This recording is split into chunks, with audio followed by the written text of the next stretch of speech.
We have an update now to a story we first brought you last night at 10 o'clock. A federal judge sentenced a Santa Rosa woman to more than 6 years in prison after supplying fentanyl to the father of that 13-month-old boy, leading to the death of both the father and the son. Two others were also convicted in this case for playing a role in selling the drugs to 29-year-old Patrick O'Neill back in 2019. And it was at that time that KRON 4 News unknowingly interviewed the person who federal authorities say actually sold the drugs to O'Neill. KRON 4's Taylor Bisacki has the latest. More than 2 years have passed since the death of Patrick O'Neill and his then 13-month-old son, Liam, who lived in Santa Rosa. The two died after coming into contact with fentanyl in September of 2019.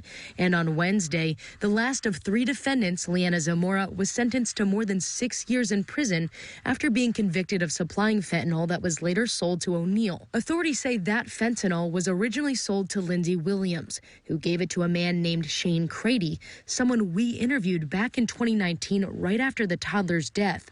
Almost positive Pat had been clean for a number of months at this point, and I think it was probably the first time he had used the drug, and you know, it could have fallen out of his pocket, or like, I really don't know. At the time, Crady claimed to be a family friend of O'Neill's, but we later learned he was the one who directly delivered the fentanyl to the baby's father, according to prosecutors.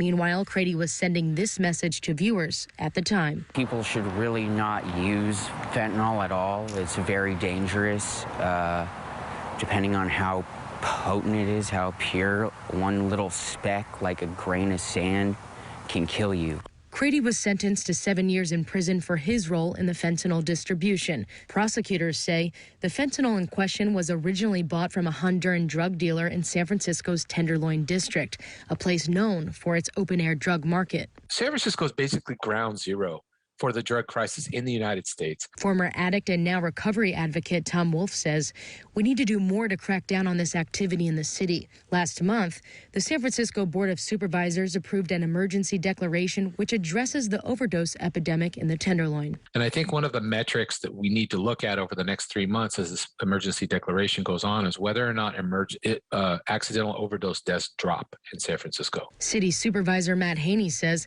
law enforcement, the district attorney, and state will all need to work together to go after the leaders of these larger criminal organizations. The problem that I see is that as soon as they arrest somebody, either that person ends up back out on the street or that person is easily replaced.